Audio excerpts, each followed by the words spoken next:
There is a map that the United States government does not want you to see, not because it shows military installations or classified research facilities.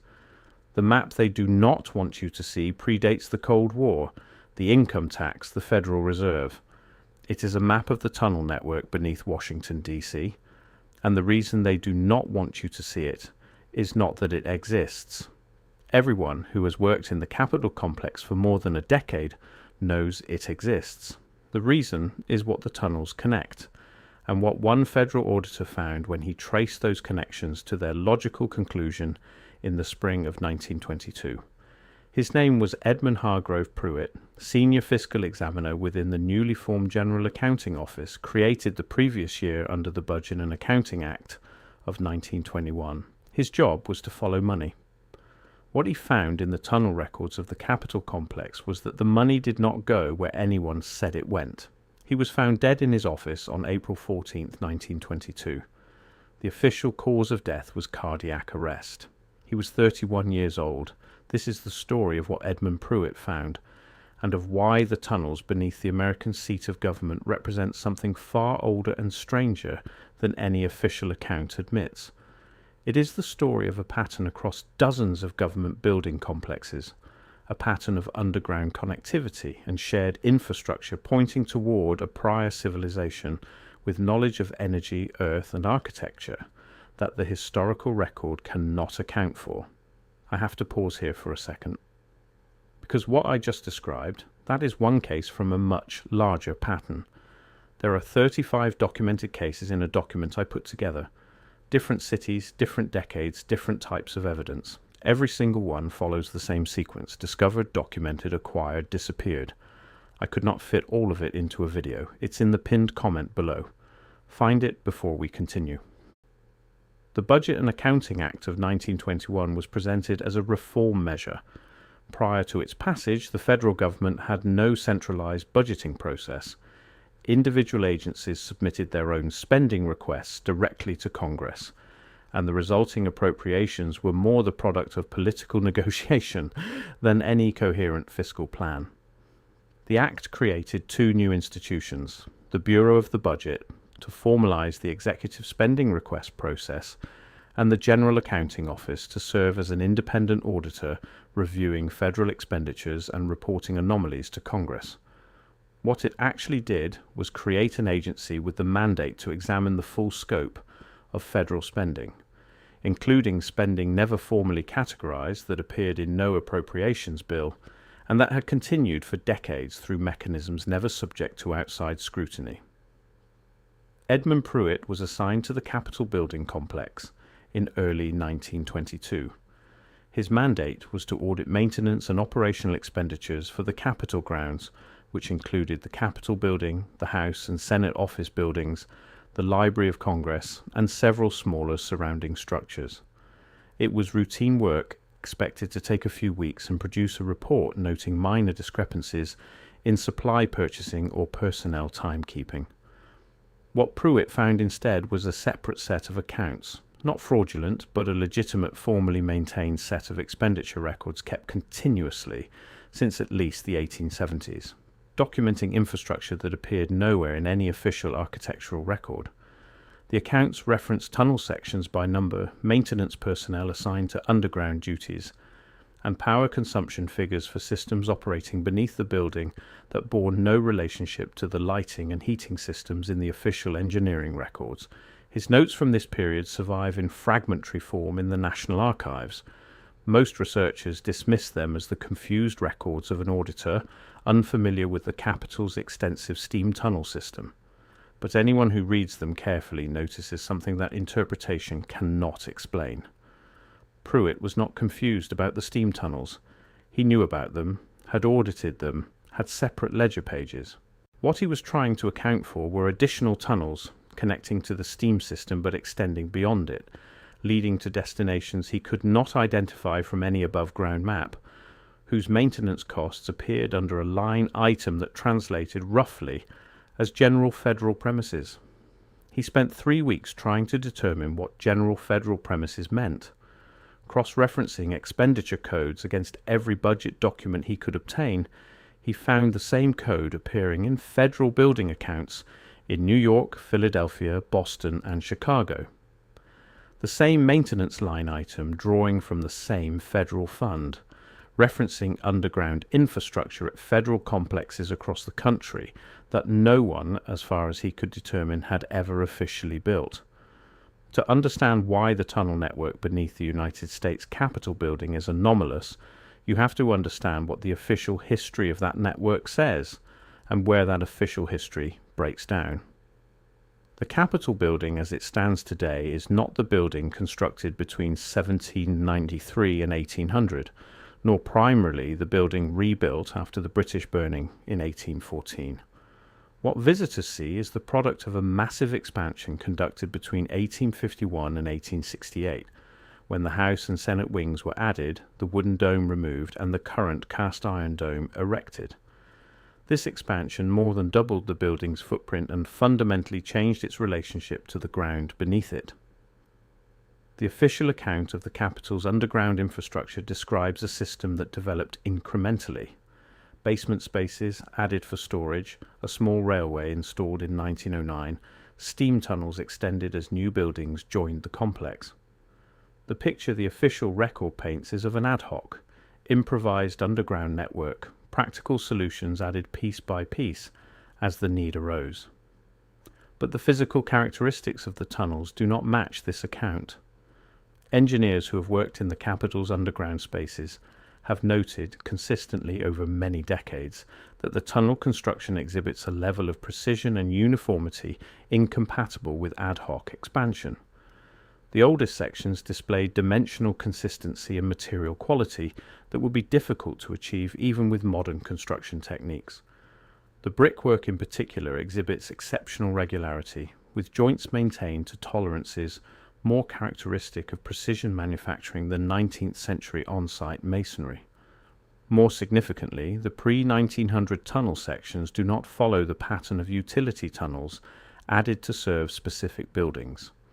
They follow the pattern of a planned network designed as a whole, before the buildings it now connects were constructed. The main tunnel axes, if extended, point toward building sites not developed until decades after the tunnels were supposedly built. There are junction points connecting to tunnel branches that lead nowhere, terminating in sealed walls as though waiting for buildings that were planned but never completed. You do not build junction points for tunnels that do not yet exist unless building from a plan that accounts for those future connections. If such a plan existed for the Washington Tunnel Network in the 1850s, it has never been found in any archive. The dominant architectural vocabulary of Washington, D.C., the neoclassical style of the Capitol, the Treasury Building, the Patent Office, has always been presented as a deliberate choice. The founders wanted to associate the new republic with the democratic traditions of ancient Greece and the republican traditions of Rome. They hired neoclassical architects, specified neoclassical designs, and produced a capital city that looked like an idealized version of antiquity. Every architectural history of Washington provides this explanation. It is not wrong, but it is incomplete in a way that becomes significant when you try to examine the construction records and find that they do not exist in the form they should. For a building of the Capitol's importance, the documentation of its expansion should be extensive. Some of it exists, but significant portions do not, and what is missing is precisely what would tell us how the underground portions were built, by whom, and according to what specifications. The 1851 to 1868 expansion was overseen by 3 successive architects of the Capitol. The Walter records, covering the most significant construction phase, are extensive for the above-ground work and substantially incomplete for the below-ground work. The explanations offered, wartime disruption, administrative transitions, record loss, do not account for the pattern of what is missing. The missing records are not randomly distributed. They cluster around the underground infrastructure, the tunnel connections, and the foundation work. Edmund Pruitt noticed this pattern in 1922 because he was following money spent on infrastructure with no construction record.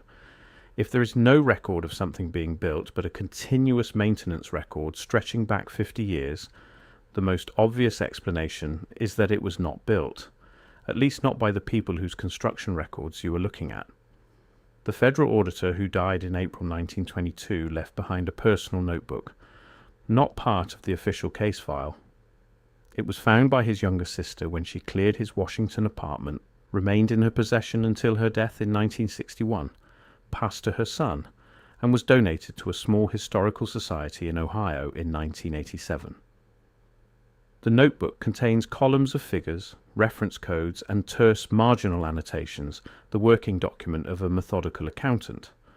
But across several pages there are longer notes in Pruitt's cramped handwriting describing what he was finding and what he could not explain.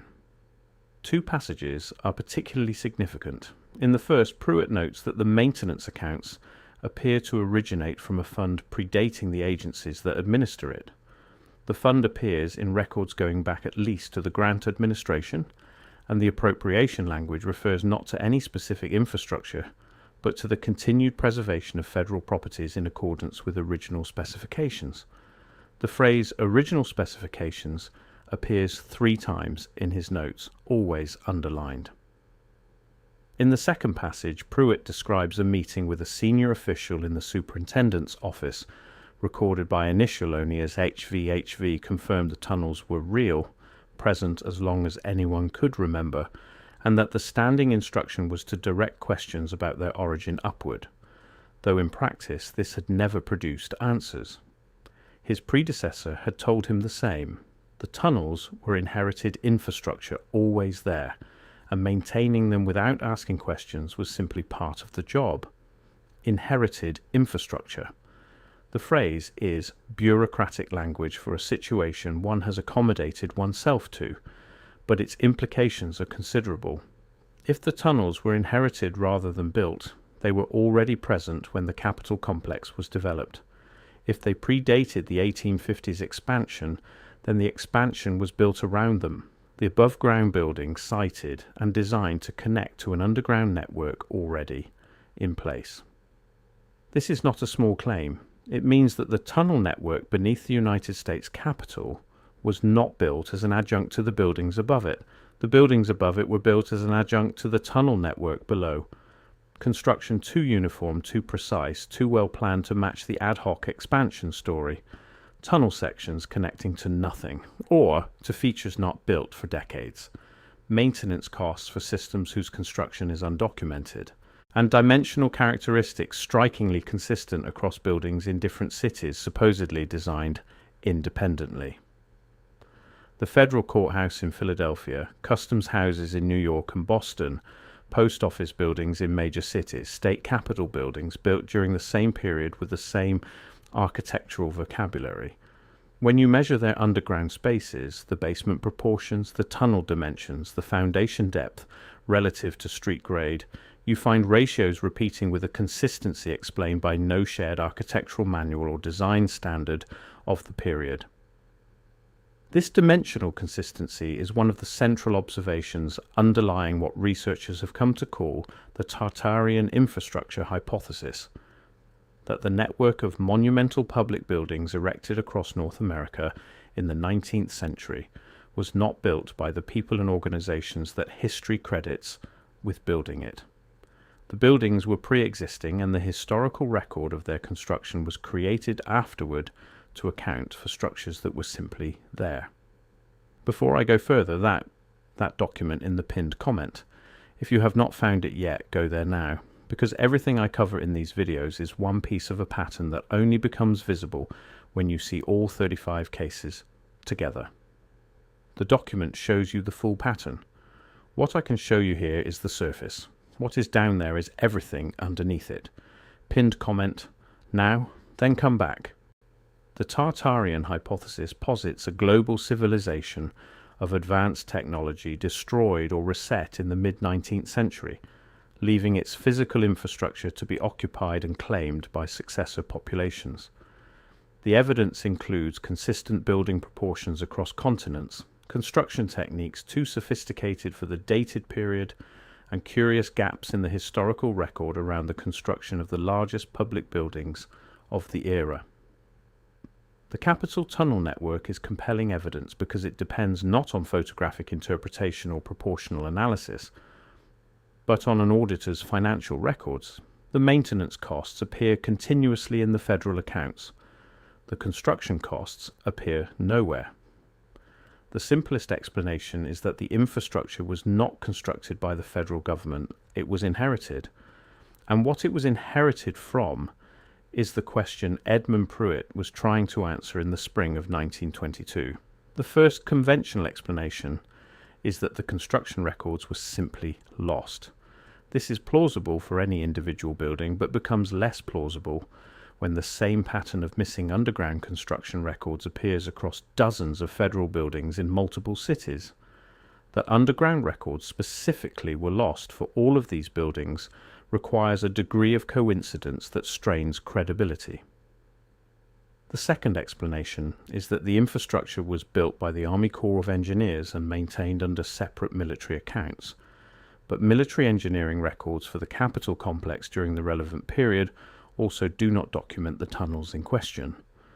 Montgomery Meigs, who oversaw Capitol construction during part of the Civil War era as an Army engineer, left extensive records that do not contain the underground infrastructure the maintenance accounts reference. None of the conventional explanations adequately accounts for the full pattern of the evidence. This is the situation in which alternative explanations deserve serious consideration, not because they are established truth, but because the official account has failed to account for the data. The tunnels in the oldest sections of the Capitol complex are not utility corridors. They are substantially larger than required for steam pipes or electrical conduits. The main passages are high enough to walk through comfortably, with widths suggesting the passage of groups. The acoustic properties have been noted by several people who have worked in them. The tunnels do not behave as simple corridors. They have resonance characteristics suggesting deliberate design rather than incidental construction. The sealed branches terminating in blank walls, which Pruitt identified in the 1922 accounts, are not unique to the Capitol. They appear in federal buildings across the country, always in the same configuration. Main passages with branch tunnels leading to walls of the same material and quality as the rest of the tunnel, suggesting original construction rather than later additions. The wall is there from the beginning, but the tunnel leads to it as though something was meant to be on the other side. One interpretation is that the tunnels are connective tissue for a larger network completed according to a plan that the surface construction above it was intended to fulfill. The sealed tunnel ends might represent connection points to building functions never fully realized in ways that the conventional historical record documents. The energy hypothesis regarding Capitol infrastructure is less developed than corresponding hypotheses about other 19th century public infrastructure, but is not absent from the revisionist research tradition. Some researchers have noted that the dimensional characteristics of the Capitol dome, combined with the tunnel network beneath it, creates a spatial configuration that could theoretically function as a resonance system, with the dome acting as an above-ground collector and the tunnels as a distribution mechanism. This remains speculative. The physical evidence establishes that the network is older and more extensive than official accounts acknowledge, that its construction records are absent in ways not explained by ordinary record loss, and that it was being maintained under a pre-existing budget line when the first comprehensive federal audit reached it in 1922.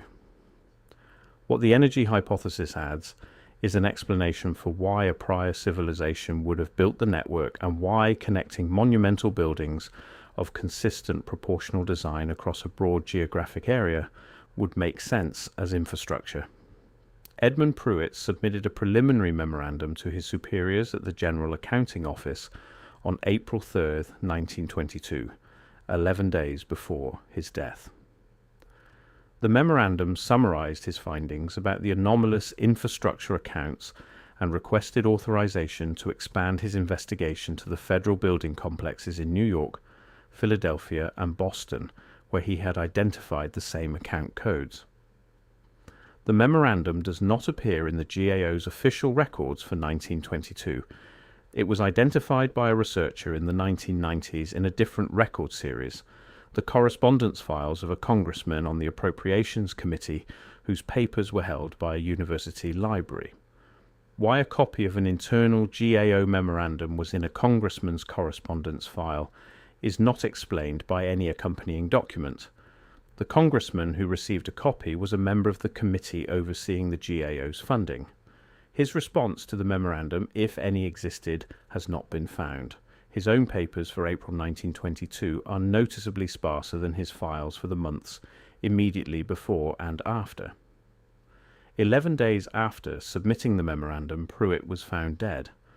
The official medical examiner's report attributed his death to cardiac arrest.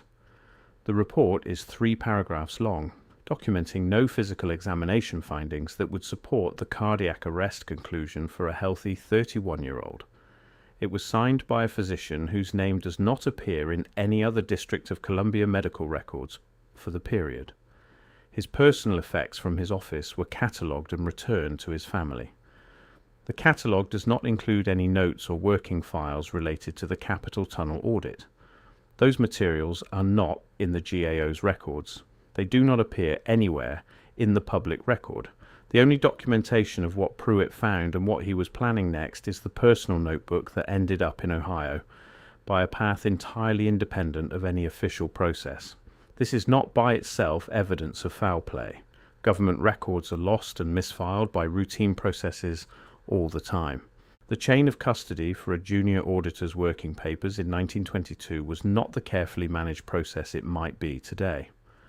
But the gaps cluster. The missing construction records, the missing audit working papers, the absent response to the memorandum, the thin medical examiner report, each gap individually is explainable.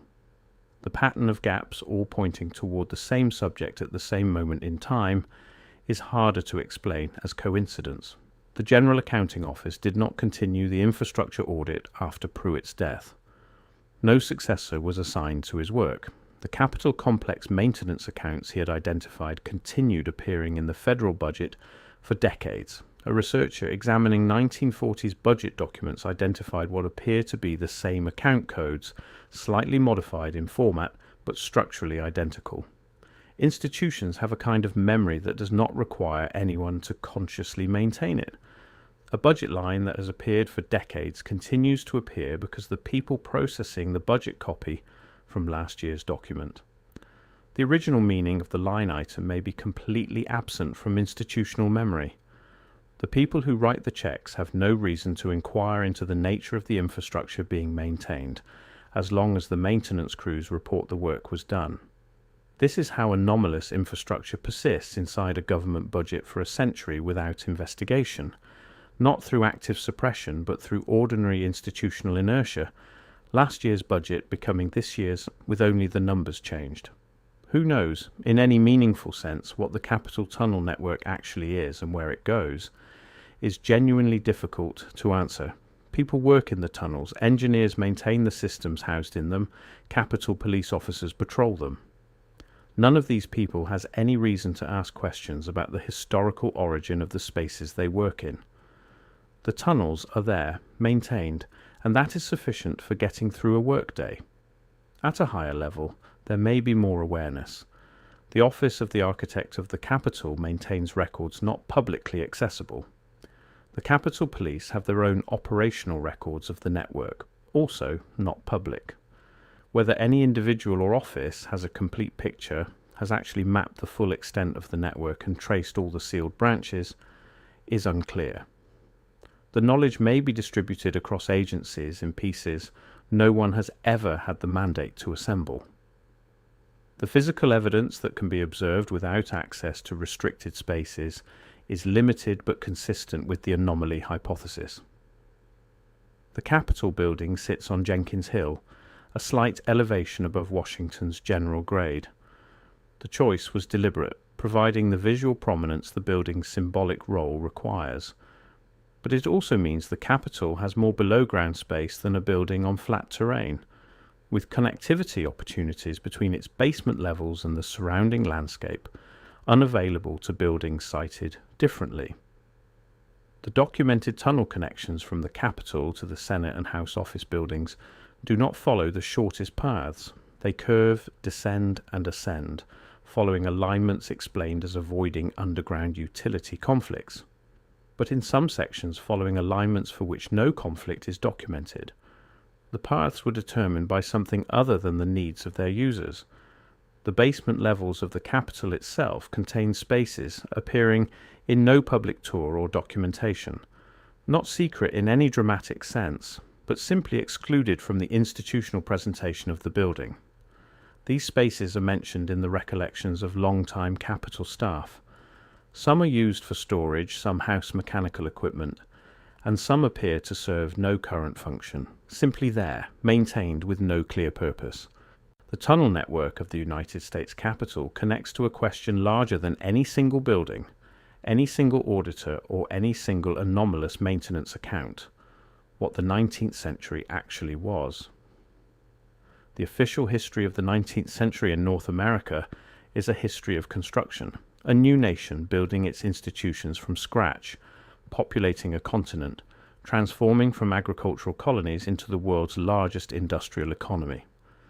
This history is supported by newspapers, correspondence, congressional records, engineering drawings, photographs, and the physical buildings themselves. But the documentary record has gaps that are not uniformly distributed. They cluster around the largest public works of the period: the monumental government buildings, the early infrastructure, the underground systems documented less thoroughly than their maintenance. The gaps are consistent with the hypothesis that this infrastructure was not being built during the period when the documentary record claims it was built.